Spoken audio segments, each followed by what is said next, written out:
Hello students, today I will be explaining you the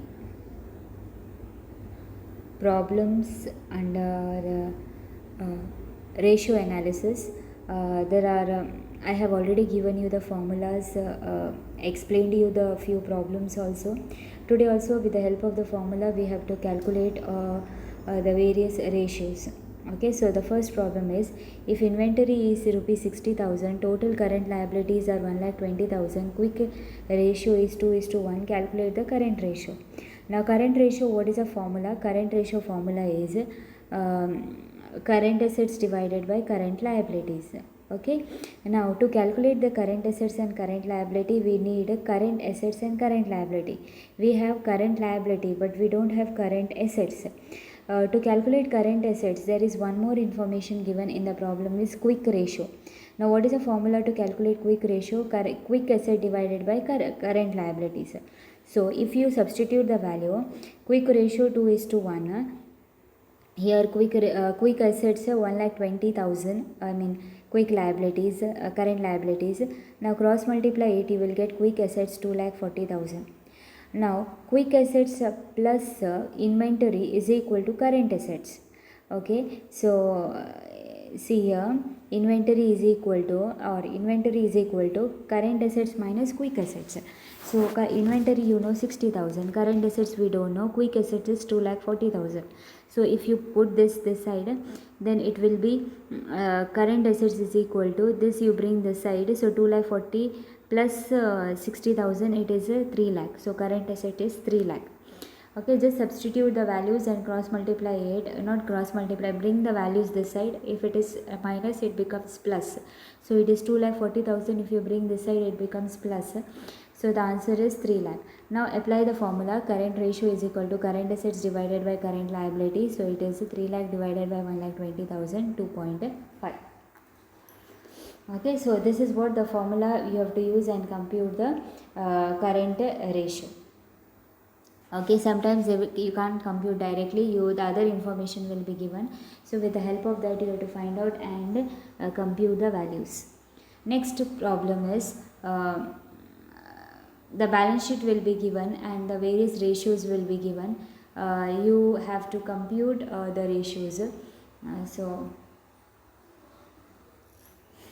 The following are is the balance sheet of New India Limited for the year 31/12/2009. The informations are given here, liabilities and assets. So calculate the current ratios, asset test ratios, then absolute liquid ratio, debt equity ratio and proprietors ratio. Information is given. Now I will go for the next page. See, current ratio, what is the formula? Current assets divided by current liability. Now current assets, what are the current assets? If you check the problem here, you will get it will be bills receivable, sundry debtors, bank, all these are prepaid expenses. These are the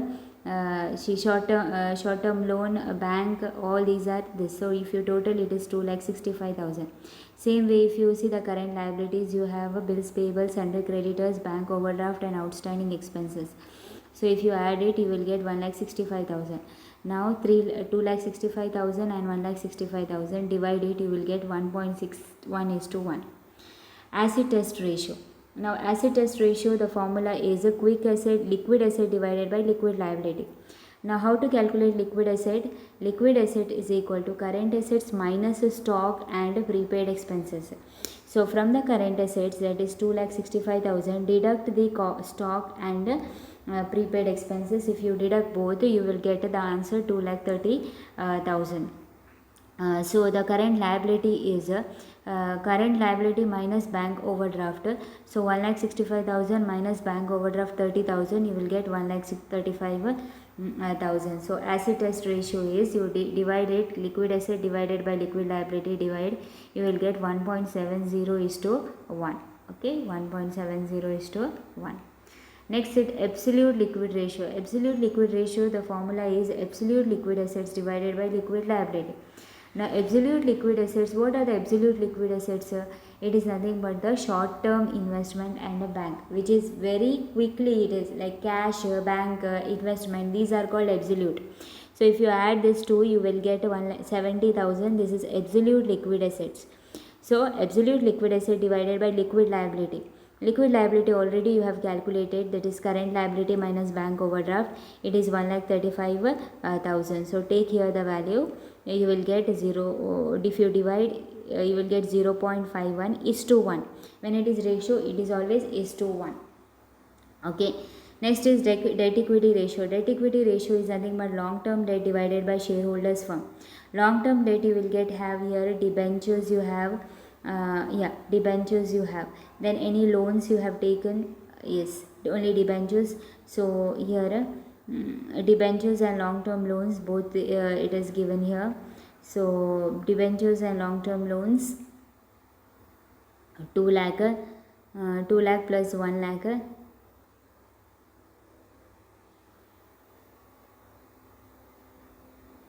Okay, so here you will take a long term loans 3 lakh rupees. Okay, shareholders fund you have preference shares, equity shares, both you have.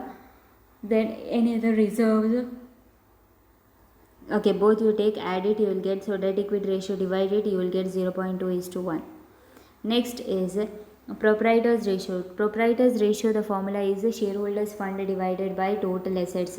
Shareholders fund already calculated. Total asset is nothing but if you check the balance sheet, you will get 19,65,000.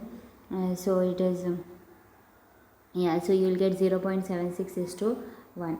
0.76 is to 1. Okay. Next is see the other information. There is all the information given here. You have to use ratios and calculate. See all the formulas I have given you I have sent you. You have to by heart the formulas. Only on the basis of the formula you can compute the ratios. Okay, so purchases given, wages given, gross profit given, everything is given. Now we will calculate one by one. Now here gross profit ratio. Gross profit ratio is equal to gross profit divided by net asset into 100. Gross profit is 2,01,000. Net sales is 5,60,000 into 100. You will get 35.89. Net profit ratio. Net profit ratio is equal to net profit divided by net sales into 100. So net profit divided by net sales into 100. You will get 14.28%. Okay, operating ratio. Next, operating ratio is nothing but operating cost divided by sales into 100. Now how to calculate operating cost? Operating cost is equal to cost of goods sold plus operating expenses. Now how to calculate cost of goods sold? Sales minus gross profit. So sales is 5,60,000, gross profit 2,01,000. Deduct, you will get cost of goods sold plus operating expenses. Now operating expenses is nothing but for the production it is used. Usually if you check the problem, you have administrative expenses, then you have selling and distribution expenses. Okay, so these two are considered as operating expenses. Usually we have manufacturing, administrative and selling expenses. So if you add, you will get 1,09,000. Operating cost you will get 4,68,000. That is operating expenses plus cost of goods sold. So operating ratio, if you take operating cost 4,68,000 divided by sales into 100, you will get 83.57. Next is operating profit ratio. Operating profit ratio, the formula is operating profit divided by sales into 100. How to calculate operating profit? Gross profit minus operating expenses. So gross profit is 2,01,000 minus operating expenses 1,09,000. You will get 92,000. So operating profit is equal to operating profit ratio is equal to operating profit 92,000 divided by sales 5,60,000 into 100. It is 16.43%. Okay, so the another way is 100 minus operating cost ratio. 100 minus operating cost ratio you have calculated earlier. So 83.57, you will get the answer same, or any one you can use and calculate. Administrative expenses ratio. It is nothing but expenses divided by sales into 100. So expenses you check here profit and loss account divided by sales into 100, you will get 3.57. Stock turnover ratio. It is nothing but a cost of goods sold divided by average stock. Cost of goods sold already calculated. See here you have calculated cost of goods sold here. It is 3,58,000, 59,000. So then average stock, which is opening stock plus closing stock divided by 2. So opening stock and closing stock, if you check stock opening 1 lakh, closing stock also 1 lakh. See here 1 lakh and 1 lakh. So both divided by 2, you will get 1 lakh. Okay, so if you take the values, so you will get 3.57 times. Inventory conversion period. Inventory conversion period is nothing but number of days in a year, 365, divided by stock turnover ratio 3.59. So divide it, you will get 102 days. Okay, so 102 days. So this is how you have to compute. The thing is, you have to remember the formula, use the formula and then calculate it. Okay, thank you. If you have any doubts relating this, you can clarify.